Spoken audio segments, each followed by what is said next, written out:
Bien, los que tuvieron los jueves lo dividen en dos partes, una reflexión sobre el Proverbios 30. Ahora voy a hacer un repaso para los que no pudieron estar. Proverbios 30.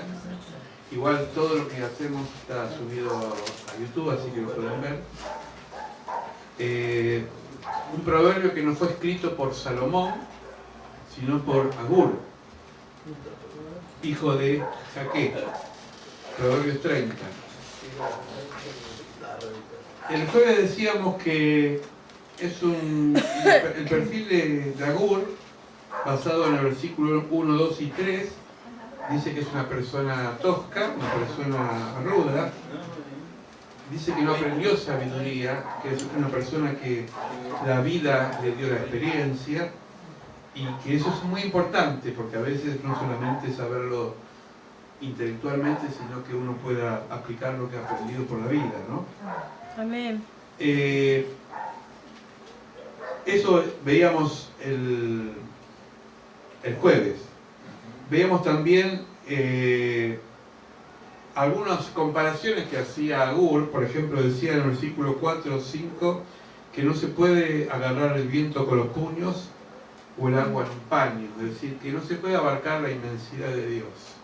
Uno quiere quizás decir cómo es Dios, y uno dice es grande, pero se queda corto, es alto, pero se queda corto, es profundo, porque en el ser humano, como somos limitados, somos finitos, no podemos medir a alguien que es infinito.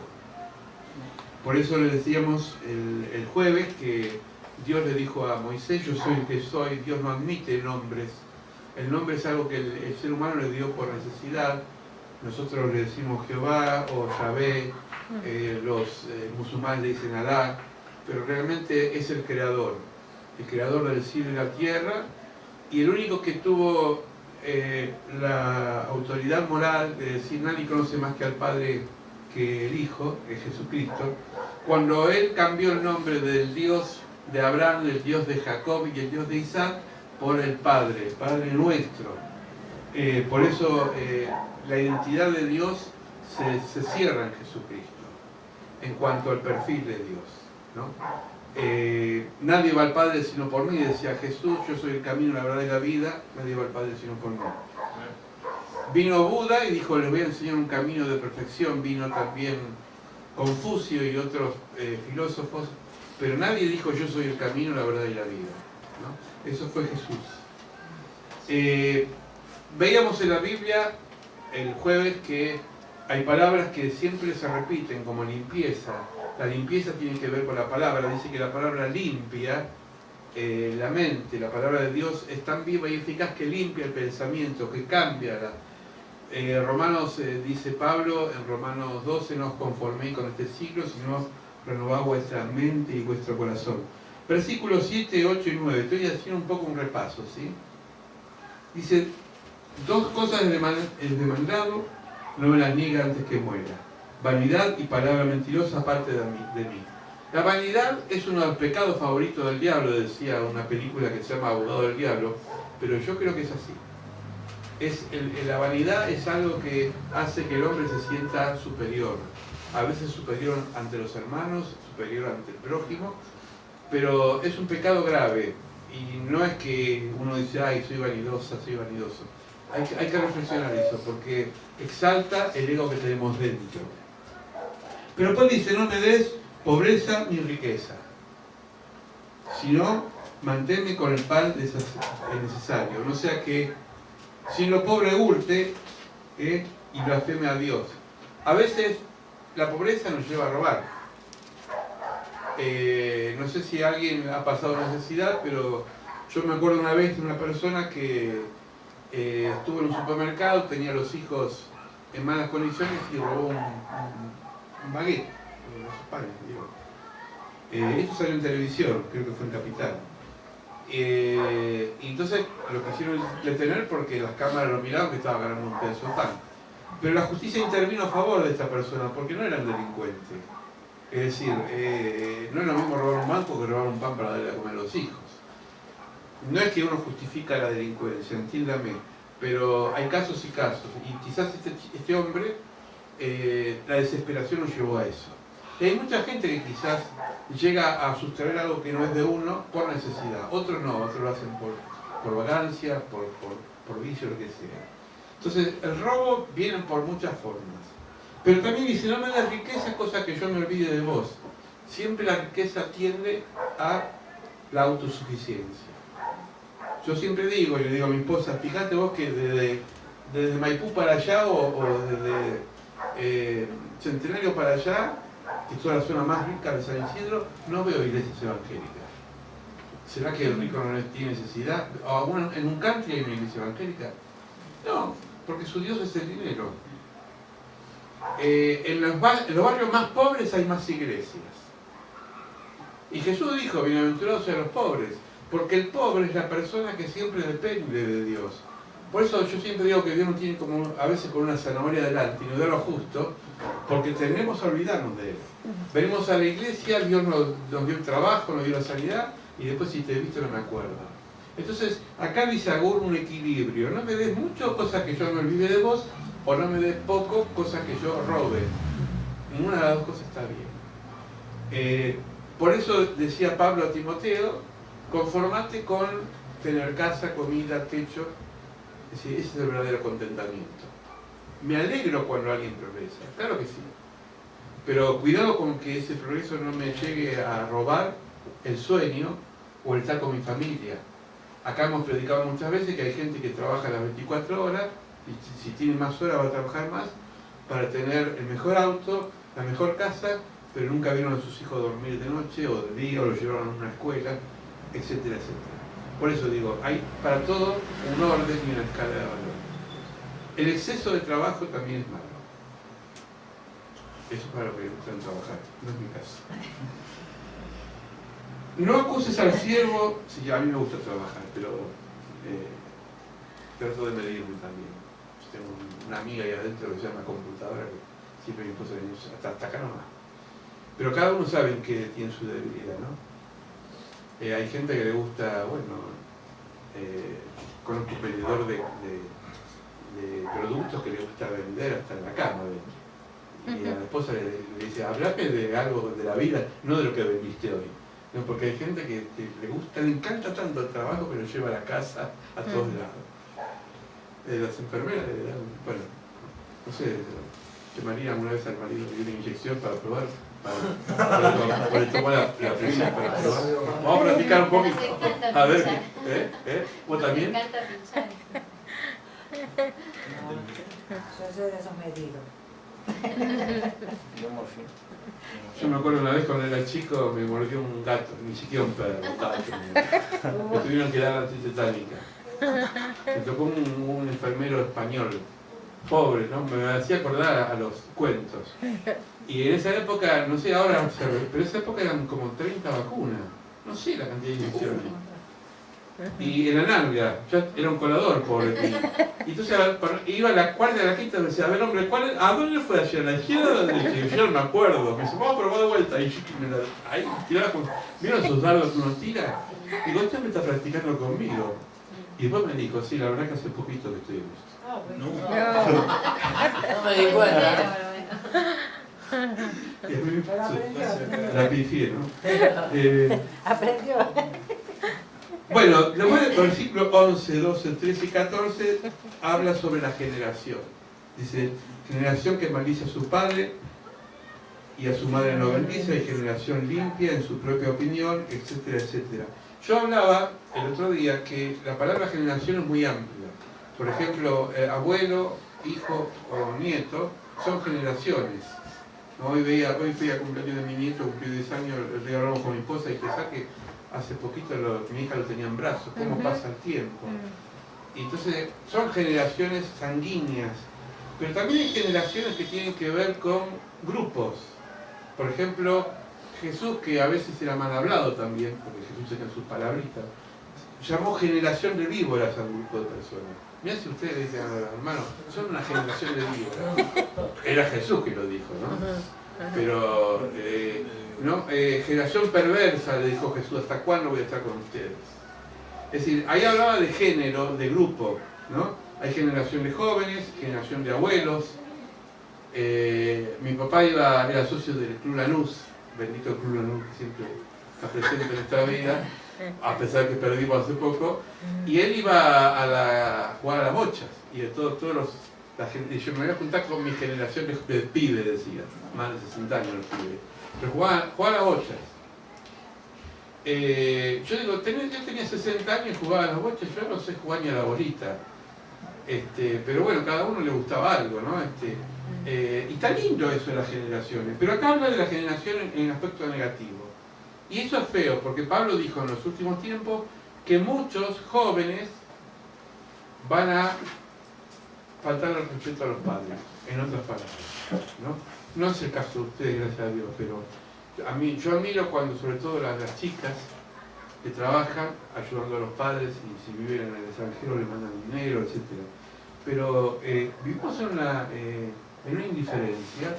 Hoy estamos en un club y mientras que observaba el cumpleaños de mi nieto veía nenas que los papás lo depositaban y se metían ahí a jugar con los chicos y el padre me decía, ni siquiera me dijo, me dio un beso, hasta luego.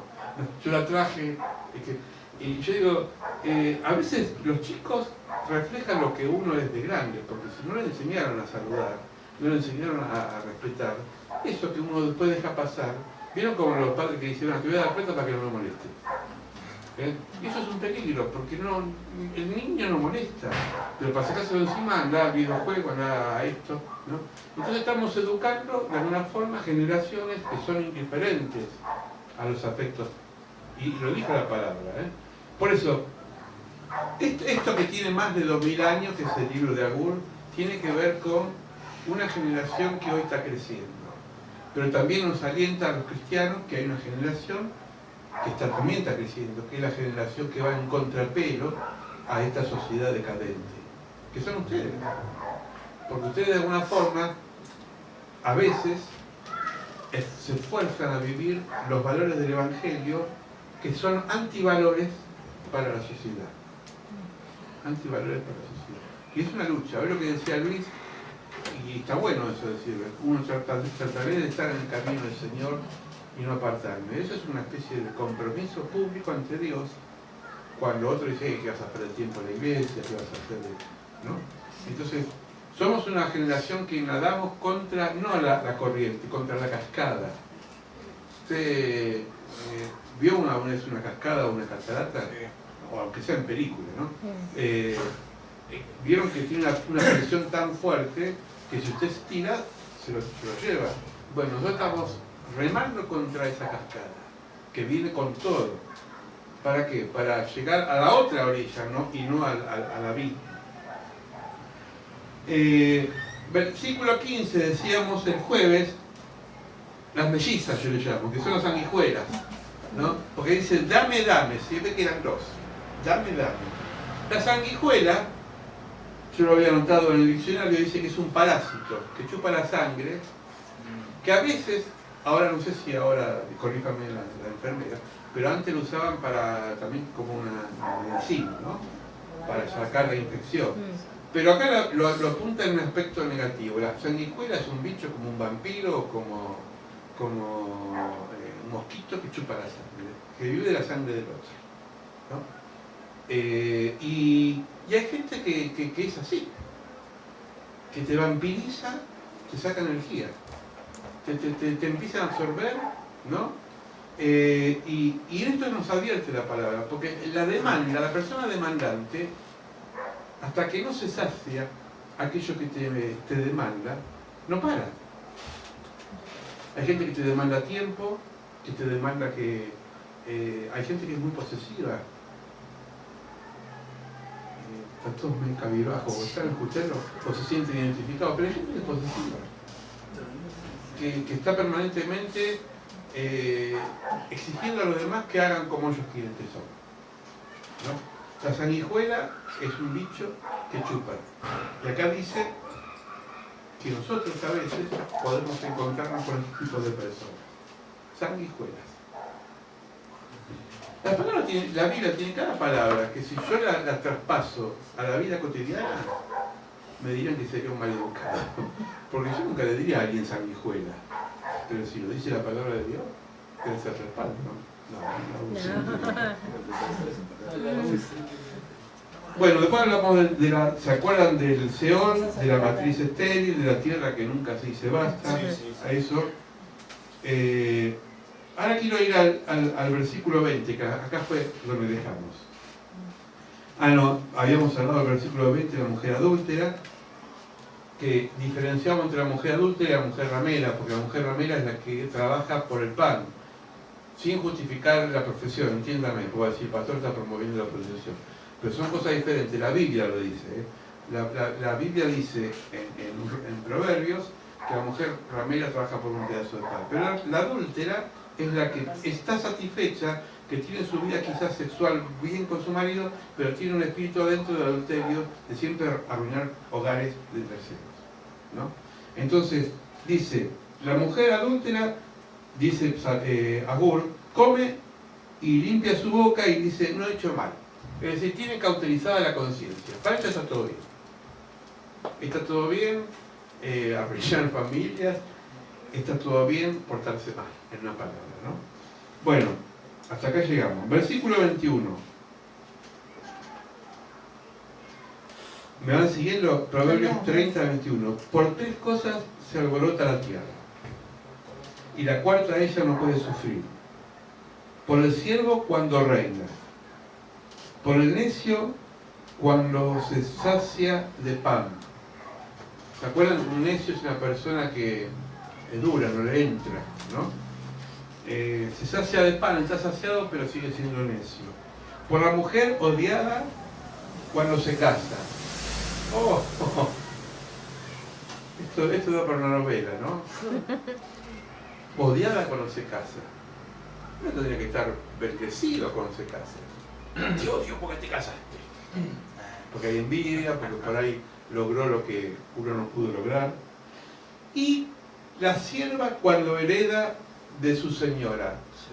Esto lo voy a pasar acá, ahora. Como en las novelas, ¿vieron? Que de pronto era una mujer ricachona y tiene una servidumbre, una sirvienta, que la quieren, pero no es de la familia, y de pronto se muere la ricachona y hereda, en vez de los hijos, la sirvienta. Yo vi una película así. Es un escándalo.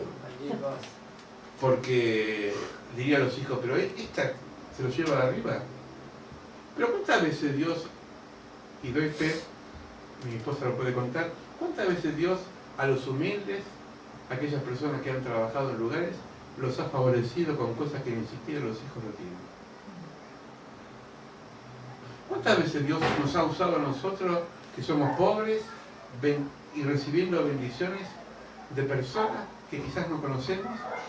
Y alguien que le dice, ¿y por qué si yo tengo más posibilidades no la recibo? Porque Dios hace como quiere, y a veces puede gratificar a alguien que no tiene relación con la familia, pero que Dios ve el mérito de esa persona.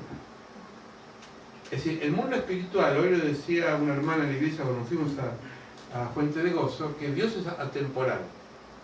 Dios no necesita hermanajes. Dios tampoco necesita prestigio, porque Dios actúa conforme al corazón y no a lo que uno se merece. Y esto Jesús lo dice, y esto, presten atención, porque Jesús lo dice cuando cuenta la parábola de los que fueron a trabajar. ¿Se acuerdan? Que todos trabajaron en diferentes horarios, pero todos recibieron el mismo sueldo. Y el que más se rompió el lomo, es decir, que trabajó 8 horas o 10 horas, dijo, ¿cómo puede ser que a este que recién llega le pagaron lo mismo que yo? Y el dueño dijo, yo con mi plata hago lo que quiero. Como diciendo, la gracia de Dios es inmerecida, hermanos. Y Dios puede bendecir a través de alguien que quizás no tenga nada que ver con tu familia y te bendice. Amén. La iglesia es una economía misteriosa. Cualquier iglesia. Porque nosotros, ninguno de los pastores o de las iglesias evangélicas, tenemos subsidio del gobierno. Es decir, la iglesia oficial sí lo tiene, pero la iglesia evangélica no. Pero Dios cuántas veces nos ha provisto. Me acuerdo cuando acá hubo inundaciones en el año 2013, que venía hasta con taño de ropa. Tú no sé, Edith se acordará. estábamos en la puerta ahí todos los jueves dando ropa a medio país, porque teníamos ropa hasta para pegar la pared. Entonces, y ropa buena encima. Por eso digo, ese es el mundo espiritual. Y esto es importante, ¿no? Que a veces la persona que hereda algo que según la sociedad no lo merece, produce un escándalo. Pero Dios hace con su bendición lo que Él quiere. Si alguien recibe esto, tómelo, porque somos hijos de Dios. Y tenemos derecho a estar cobijados bajo su sombra y bajo su protección. Yo soy un testimonio vivo de eso. Yo fui profesor sin título. 15 años. Cuando en el colegio hacían cola para llevar sus currículum. Pero yo no porque yo era bueno y porque el director dijo, bueno, por ese... No, porque Dios es Dios. Inmerecidamente. A mí hasta me da vergüenza dar clase a veces. Digo, ¿cómo puede decir yo que no tengo título? Estoy dando clase. Y un día Dios me dijo, yo te puse acá y cuando yo quiero te voy a sacar. Amén. Porque Dios es el Señor. Bueno, acá vienen los libros, lo poético. 24, 25, 26, 27 y 28. Primero, 24. 4 cosas son las más pequeñas de la tierra. Fíjense, hay 4 cosas, Dalila. Aparte de vos que sos pequeña y linda. Yo también soy pequeña y linda, no te rías vos. Los pequeños somos lindos. 4 cosas, las más pequeñas de la tierra. Las mismas son las más sabias que los sabios. Primero, las hormigas. Pueblo no fuerte. ¿Cuántas veces la pisamos y no la vemos? ¿Cuántas veces la combatimos con... están comiendo las plantas y vamos a ver dónde están? Pero laburan, ¿eh? Pueblo no fuerte, pero son sabios. ¿Saben qué hace la hormiga? Acumula para el invierno. Acumula para el... ¿Cuántos están acá y algunos hacen... ¿Cuántos llegan a fin de mes porque saben organizarse con la plata? 3. El resto quiere decir que siempre les falta la bolsilla. Bueno, aprendan de las hormigas. Y van a llegar a fin de mes. Amén. Es un aprendizaje, yo también aprendí, no sé, todos aprenden. Pero la hormiga guarda y nunca tiene que decir a la abeja, prestame un poquito de miel porque me quedé sin nada. No, ella va y de noche encima sale a trabajar, cuando hace calorcito, y tienen que andar con la linterna viendo dónde está la hormiga porque te comen hasta lo que no tenés. ¿No? La hormiga. Segundo, dice que en el verano prepara su comida. Los conejos, fíjense, pueblo no esforzado. El conejo no es un animal que se esfuerza, es simpático, salsa, pero dice, pero pone su casa sobre las piedras. ¿Saben qué? Yo estaba buscando, pues yo nunca tuve un conejo, lo tuve en una jaula, pero nunca en una piedra. Pero estaba viendo un documental de los conejos silvestres que andan en el campo, que siempre hacen en cuevas sólidas, buscan lugares sólidos porque se protegen de los animales como la hiena y otros que son carnívoros y matan a los conejos y a las liebres. Entonces buscan lugares sólidos que no entra ningún animal más grande. Son piedras tipo cuevas que se meten ahí y nadie los toca. Así que son más vivos a veces que nosotros. La langosta, 25. Algunos son langostas porque te morfan hasta lo tenés, pero esto es otro tema. La langosta, que no tienen rey. Que no tienen rey. Y salen por cuadrillas. ¿Quién vio los 10 mandamientos? La película. Pero espero que hayan leído también la Biblia. ¿Se acuerdan cuando veía las langostas? ¿No? Yo tenía unos parientes allá en Chingolo que le decíamos langosta. Porque cuando nos visitaban en casa, la heladera quedaba vacía. Arrasaban con todo. Que Dios lo tenga en su gloria y no lo suelte más, pero cuando eran jóvenes, mi papá tenía que poner el candado. ¡Uy, viene la langosta! Decía. Se ríe.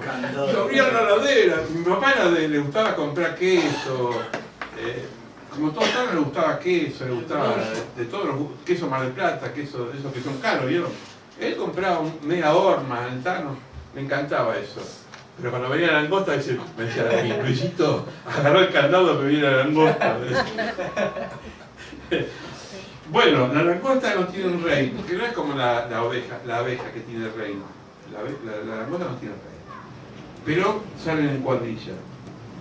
Y el último, mira qué observador que era, ¿no? El último dice la araña, que la atrapas con la mano, sí, depende de la araña. Yo no agarraría una araña con la mano. Y está en el palacio de un rey. Es la única que no paga alquiler conforme a la sucesión al lugar económico donde vive. Porque si vos tenés que alquilar una casa en un palacio, tenés que vender el alma al diablo. Es decir, ¿cómo haces para alquilar algo que no te da el presupuesto? La araña no tiene problema. Puede estar en la casa de gobierno ahí, en la Quinta de Olivo, que dicen que es muy linda, yo no la conozco por dentro. Puede estar ahí como puede estar en un ranchito. Entonces, Dios dice a través de Agur que estos bichos son dignos de imitar y de admirar. Entonces, ¿por qué dice esto? ¿Porque él quiere estudiar zoología y darnos una clase de insecticida, de insectos? No. Tiene que ver que nosotros tenemos un gran privilegio que a veces no nos aprovechamos. Porque dice, cada bicho o cada insecto no se subestima ni se sobreestima. Busca el lugar que le corresponde. Yo estaba analizando estos días que el único ser que sufre al morir es el ser humano. Porque los elefantes cuando están por morir van al cementerio de elefantes y se dejan apagar como una velita. O un león o un tigre. Por más fuerte que sea, cuando le llega la hora se deja estar y se muere. Pero el ser humano es el que más sufre porque resiste, y cuando vos presentás resistencia te pones más nervioso y no querés pasar ciertas necesidades. Por eso el sufrimiento, como decía alguien, no es el sufrimiento, no es la muerte, sino el sufrimiento de la muerte. No es la vejez, sino el sufrimiento de la vejez. No es estar solo, sino el sufrimiento a que me abandonen y ser solo. Es decir, aquello previo que hace que yo sufra. Pero acá Dios dice, fíjate que si los bichitos están felices como son ellos, porque Dios le ha dado esa capacidad, entonces vos de qué te quejás. ¿Por qué ejerces un sufrimiento artificial? Porque todo pasa por acá. Por eso hay tanto trabajo de psicólogo y de psiquiatra en el mundo. Porque todos quedamos chapita cuando empezamos a sacarnos del foco de quién nos creó a nosotros. Si nosotros leíamos más seguido, como decía un pastor, el manual del fabricante, que es la Biblia, veríamos que nuestra vida vale mucho más que un insecto. Jesús lo dijo, vale más que un pájaro y que un lirio, porque nuestra vida tiene un condicionamiento que es incondicional, que es Dios. Y Dios te puede ubicar en palacios y en lugares que menos vos pensás, porque es del Señor. O algo de nosotros alguna vez pasó tanta necesidad para decir, yo estuve en la calle pidiendo pan. No, creo que de acá, por ahí estábamos ahí en lona, pero nunca nos morimos de hambre. Porque un hijo de Dios puede pasar necesidades, pero no morirse de hambre. Entonces, la palabra de Dios te dice, mirá, valorizá los bichitos estos que se mueren, que lo aplastan, que lo pisás, que quizás para otros no valen nada, tienen un ejemplo de vida que se tiene que enseñar, que son organizados como la araña, perdón, como la hormiga, que son, o como la langosta, que son inteligentes como el conejo, o vivos, no inteligentes, como el conejo, que viven, buscan piedras madrigueras de piedra, y la araña, que es feliz en un palacio como en un ranchito. Son ejemplos prácticos para decir, bueno, señor, yo entonces ¿de qué me quejo? Si a mí me dice inteligencia. Decíamos el otro día que el único ser inteligente es el ser humano. Pero es el que más sufre por usar mala inteligencia. El primer pecado que cae el hombre y la mujer, es cuando se da cuenta que estaba desnudo. Porque se le abrió la mente. Hasta ahí era estado puro. Cuando peca, empieza a entender lo que es bueno y malo. Y Dios le dijo, bueno, yo te voy a sacar del paraíso, de este lugar, porque a ver si tocas el árbol de la sabiduría y sonamos, porque entonces se empieza a quererse sabio, ¿no? Pero el saber que uno... Por eso los chicos son inocentes, ¿no? Yo lo decía el otro día, no son puros, pues el pecado también está en ellos, no se ha desarrollado todavía, que es diferente. Pero son inocentes, no sufren, porque no tienen conciencia todavía desarrollada de lo que es lo bueno y lo malo. O un bebé, vos que tenés un sobrinito, está pensando que tengo que pagar la luz a fin de mes. No, ni sabe lo que es la luz, y los impuestos. Pero cuando uno empieza a crecer y tiene responsabilidades, le pesa eso de tal forma que si no lo capitaliza para bien, se puede volver esclavo de eso. Entonces Dios pone a veces la ecología, los animales, en la Biblia para que aprendamos de ellos. Y hay muchos ejemplos en la Biblia que tienen que ver con el animal.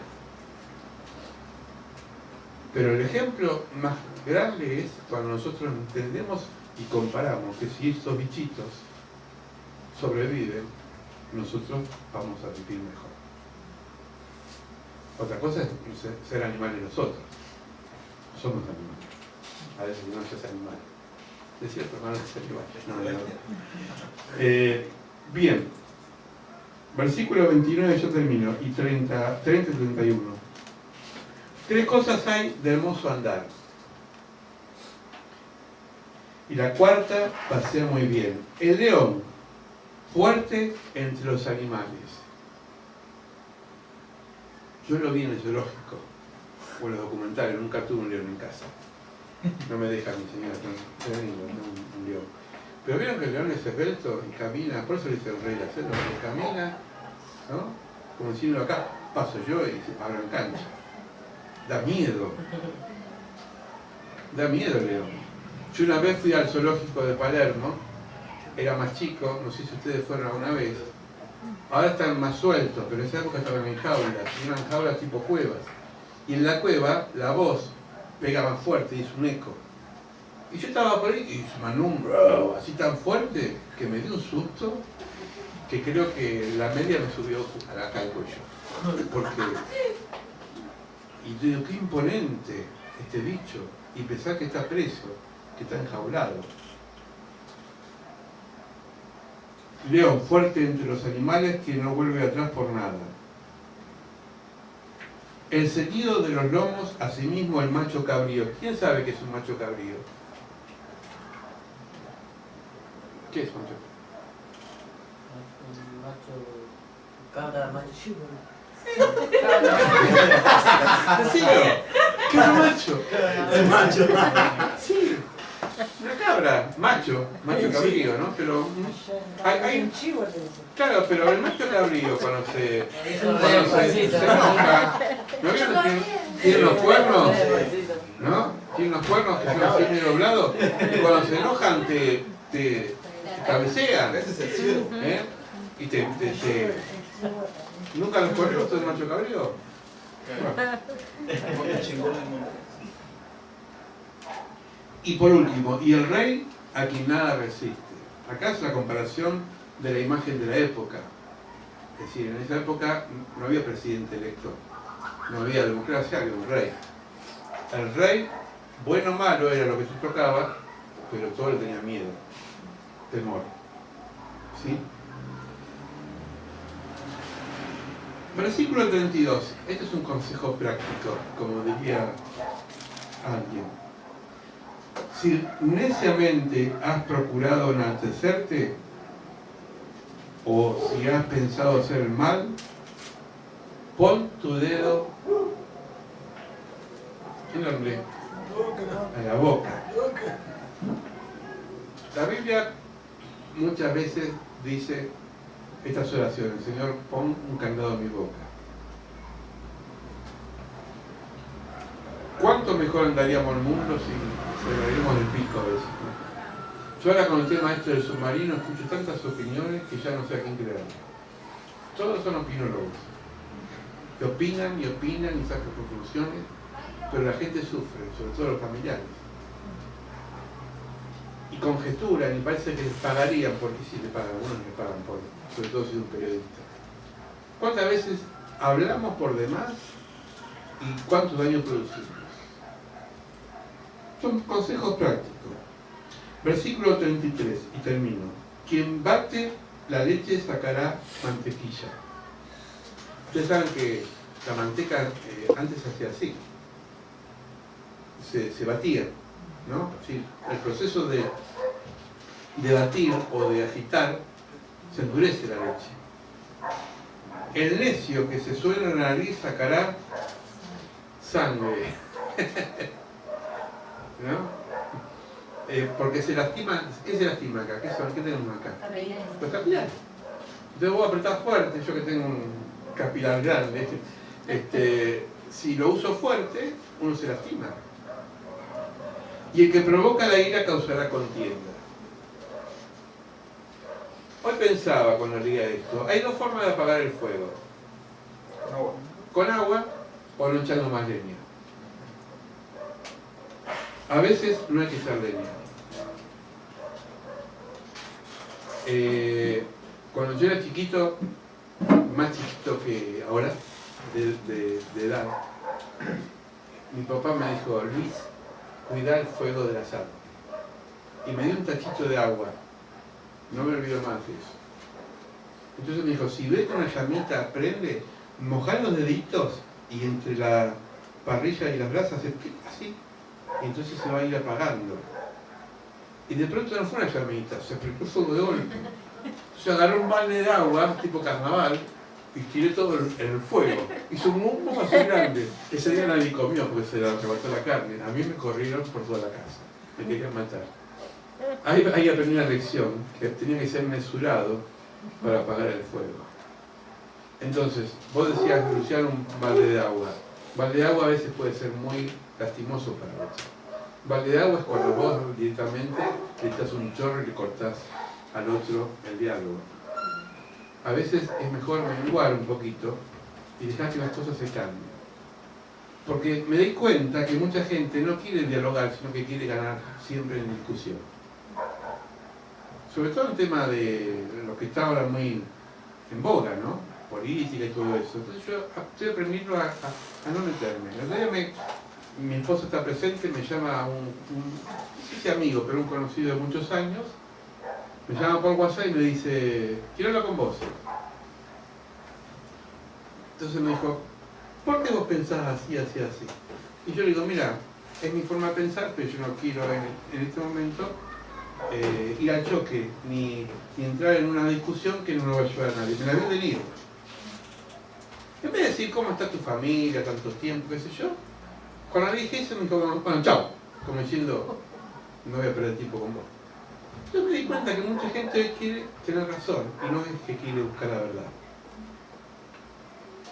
A veces vemos debates en televisión de personas que se pelean por unas ideas y ni respetan al otro de lo que está pensando. Entonces, esto tiene que ver con la contienda. Nosotros no tenemos que buscar tanto la contienda, sí la verdad, pero mientras que el otro también esté abierto a la verdad. Pero si la otra persona es una persona que está empecinada, es necia y está cerrada, preferiría decir: bueno, Dios te bendiga, chao, otra vez será. Porque el mundo discute mucho. Jesús tenía un ejemplo que a mí me gustó mucho, todo lo que hizo Jesús me gustó, pero hay algo que me impacta y siempre lo digo a los hermanos. Cuando él iba a hacer un milagro en la casa, por ejemplo, va a la casa de la hija de Jairo, y estaban esas mujeres que lloraban porque se les paraba, vieron a llorar y lloraban, y ni siquiera se dolían por el dolor. Y estaban aquellos negativos que decían: ¿y este quién la va a sanar? ¿Qué sé yo? Entonces Jesús dijo: se lo toma afuera. Se lo toma afuera. Y se quedó nada más que 2 o 3 discípulos. Es decir, limpió el ambiente, ¿no? El ambiente de mufa, de negativismo, de contrariedad, ¿no? Abrió el camino. Cuando el ambiente estaba oxigenado y con expectativa, con los padres nada más, a ver qué pasaba, Jesús hizo el milagro. Yo creo que Dios es muy inteligente, demasiado inteligente, y a veces sabe dónde obrar. Nosotros somos los necios que pensamos que somos más que Dios y pensamos que siempre vamos a ganar una discusión. Y a veces hay que callar. El otro va a pensar que él ganó, pero en el fondo él perdió. ¿Se dan cuenta? Por eso, el que bate la leche va a sacar mantequita. Es decir, aquel que insiste, va a lograr dureza en lo que hace. El que neciamente se suena la nariz, es decir, es un ejemplo. El que se violenta va a salir sangre de su violencia. Y termina diciendo, el que provoca la ira, causa contienda. Todo eso tiene que ver con lo que nosotros a veces nos encontramos en la calle, en el trabajo, en la vía pública, en todos lados. Seamos sabios. Seamos sabios. Aprendamos de los insectos, como decía la palabra. Cuidado con las sanguijuelas, son muy demandantes. Y no seamos ni avariciosos de pedirle demasiado al Señor y cosas que nos olvidemos de Él, ni tan escaso que también hagamos cosas que no corresponden. Señor, gracias por lo que tenemos. Gracias por el pan de cada día. Gracias porque nos podemos levantar todos los días y decir, acá estamos, Señor. Con nuestro cuerpo sano, con nuestra mente sana, quizás con los achaques del año, de los años en los que somos un poco mayor, pero Señor, nunca nos faltó nada, Señor. Ayúdanos a aprender tus ejemplos que Agur ponía en la palabra, en el Proverbios 30, de estos sabios insectos, como la hormiga que trabaja y busca, Señor, administrar su casa para las épocas de frío. O como la langosta, que trabaja en cuadrilla, en comunidad. Como la araña que es tan libre que teje su tela y la teje tanto en un palacio como en un lugar pobre. Señor, ayudarnos a entender como el conejo que busca sus madrigueras en cuevas sólidas y el enemigo no puede entrar. Si tú les has dado esta capacidad a estos bichitos, que algunos no duran ni un mes de vida, ¿cuánto más a tus hijos, Señor? Oh, sí, Señor. Por eso, Señor, te bendecimos por esta palabra, por este libro de instrucciones que nos enseña a vivir la vida bien. Ayúdanos a entenderla, a ponerla por obra, por práctica, y que podamos aplicarla en todos los momentos de nuestra vida. Cuando vayamos a trabajar, cuando estemos ante una persona que necesita, cuando tengamos que, Señor, tomar determinaciones importantes en nuestro respecto camino, Señor. Tu palabra nos limpia, tu palabra nos guía, tu palabra nos da preceptos para vivir, Señor. Gracias, Señor, por este hombre, por este Agur, Señor, que tan poco habla la Biblia, pero que tanta sabiduría ha aplicado en este proverbio. Señor, gracias porque sabemos que contigo la vida tiene un color diferente. Que nosotros, Señor, estamos permanentemente aprendiendo y nunca vamos a terminar de aprender por la sabiduría de las cosas, Señor. Si hemos obrado en forma precipitada y no administramos bien las cosas en nuestra vida, el dinero y todo, perdónanos, pero que podamos en este corto mes que nos toca del 17 tener una vida mucho más ordenada y empezar el 18 con toda la fuerza. Venís a los hermanos presentes, aquellos que están ahora necesitados de aprender cada día más, y nos podamos todos juntos aferrarnos de tu palabra, porque ella es la verdad y es la luz para nuestros ojos. Sí, En el nombre de Cristo Jesús. Amén. Amén.